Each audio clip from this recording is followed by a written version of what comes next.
Hi friends, good morning. Welcome to IXMB. I hope आप सब अच्छे हैं and you are preparing well for examination. तो शुरू करते हैं आज का हमारा करंट अफेयर जो कि है 27 अक्टूबर 2022. Right? Before I begin, let me tell you happy Bhai Dooj to you because most of the in most part of the country आज ये celebrate होगा. ये कल भी कुछ parts में हो गया है. So with this, let me also remind you कि आप इस लेक्चर के पीडीएफ को डिस्क्रिप्शन से डाउनलोड करो एंड बी पीडीएफ को भी डाउनलोड करो so that you can revise it as and when you required it. तो सबसे पहला न्यूज जो हम आज देखेंगे वो है ब्लू फ्लैग सर्टिफिकेशन। तो देखो ये कई लोग जानते हैं, जिन लोग बीच लवर है या देयर आर कुछ लोग हैं जो बीच घूमना पसंद करते हैं, उनको ये पता होगा। तो इंडिया में दो और ब्लू फ्लैग सर्टिफिकेशन वाला बीच आ गया है, वो है लक्षद्वीप में Minicoy Thundi beach and Kadmat beach. इन दोनों को ब्लू फ्लैग सर्टिफिकेशन मिल गया है by the foundation of environment education FEE, right. This are very famous. ये सर्टिफिकेशन मिलना मतलब it's one of the it's kind of honour for that beach. और उसके बाद ये बीच एक प्रोटेक्टेड एरिया बन जाता है, मतलब साफ सफाई रखना बहुत बहुत बढ़िया काम होता है। ठीक है, अगर हम हाइलाइट्स में देखेंगे तो इंडिया में टोटल अभी 12 बीचेस है total, right. Now who are those 12 beaches? 2000 सितंबर 21 में कोलवम बीच तमिलनाडु और ईडन बीच इन पुडुचेरी, इनको जगह मिला था। अपार्ट फ्रॉम दैट ये सारे बीच हैं जिनके पास ब्लू सर्टिफिकेशन का स्टेटस है। अगर हम ब्लू फ्लैग वेबसाइट की बात करें तो पूरे दुनिया भर में देयर आर 5042 साइट्स। ठीक है, मतलब 5042 साइट ऐसा है जिनको ये सर्टिफिकेट मिला है, स्प्रेड अक्रॉस दी 48 कंट्रीज।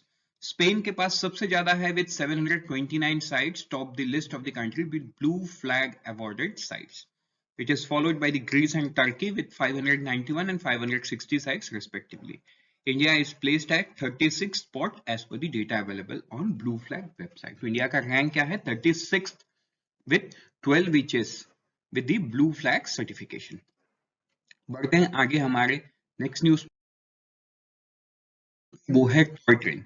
तो देखो ये as a kind of information है, एक वन लाइनर में आपको पूछ सकता है कि नेरल मैराथन टॉय ट्रेन है ना, ये कहाँ पे है या कौन से स्टेट पे है? तो ये महाराष्ट्र पे है। बाकी कुछ नहीं है, बाकी ये सर्विस को चालू किया गया है, मतलब ये बंद था, इसको रिवाइव किया गया है। बट आपको पूछ सकता है ये कौन से स्टेट में है, तो ये कौन से स्टेट में है? In the state of Maharashtra. Next हम आगे बढ़ते हैं नेक्स्ट न्यूज पे, वो है मिशन लाइफ। तो देखो यहाँ पे ना कंफ्यूजन आपको ये हो सकता है, मिशन लाइफ और लाइफ मिशन में ये दोनों अलग है।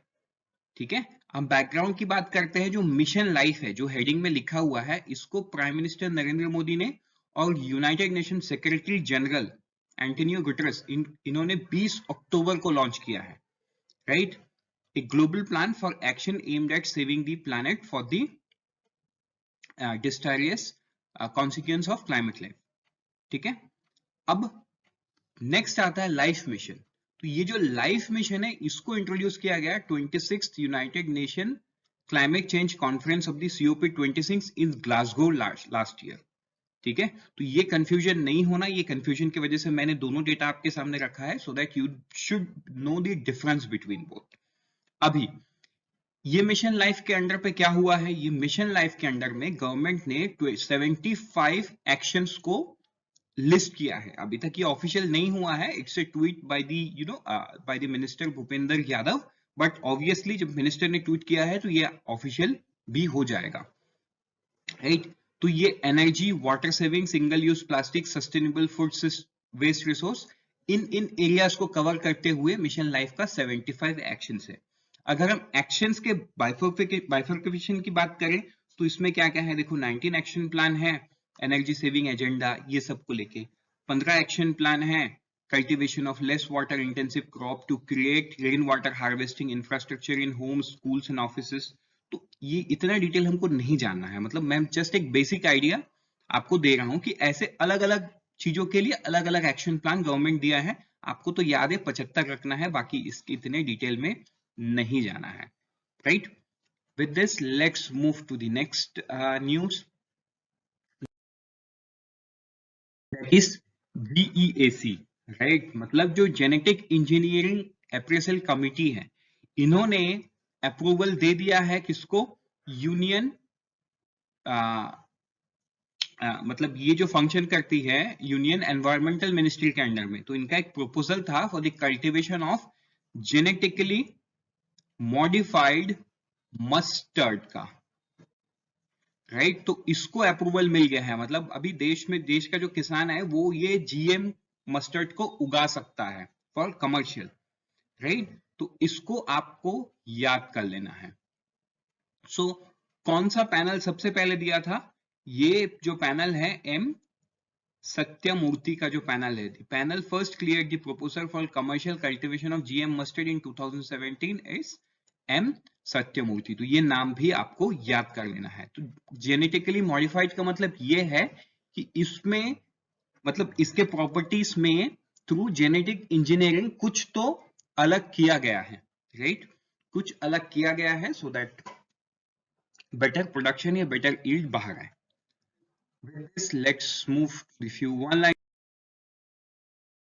that is 7th Asian Indian Ministerial Meet। तो इसको union minister of agriculture Shri Narendra Singh Tomar इन्होंने को चेयरमैनशिप किया है, एंड इसमें attend Brunei, Cambodia, Indonesia, Malaysia, Myanmar, Philippines, Singapore, Thailand, Vietnam के एग्रीकल्चर मिनिस्टर भी पार्टिसिपेट किए हैं, राइट? ये एक वर्चुअल मीटिंग था।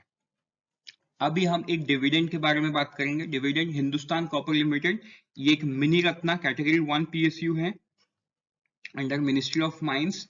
तो इन्होंने गवर्नमेंट ऑफ इंडिया को ₹74.20 करोड़ रुपए का डिविडेंड पे किया है, right? So this is around 23.20% of the equity share capital. Means अपने साइज के हिसाब से एक बहुत बड़ा अमाउंट गवर्नमेंट ऑफ इंडिया को एज ए डिविडेंड पे किया। क्यों? Because government of India is the owner. मतलब ये सीधा सीधा मिनी रत्ना कैटेगरी 1 पीएसयू है अंडर मिनिस्ट्री ऑफ माइंस, तो ये गवर्नमेंट ऑफ इंडिया को ही पे करेगा। देन 2 हाइड्रो पावर प्रोजेक्ट, तो ये कहाँ पे है? ये जो मेघालय के स्टेट गवर्नमेंट है, they have signed an agreement with north eastern electric power corporation limited for development of 2 hydel project in the state, right? तो ये आपको याद कर लेना है। एक 50 मेगावाट का होगा, एक 100 मेगावाट का होगा। With this, we are done for the day. Let's meet tomorrow morning once again. Till then, unfold your potential. All the best. Prepare 50% faster with IXMB। मिलते हैं फिर से कल सुबह नए न्यूज को लेके।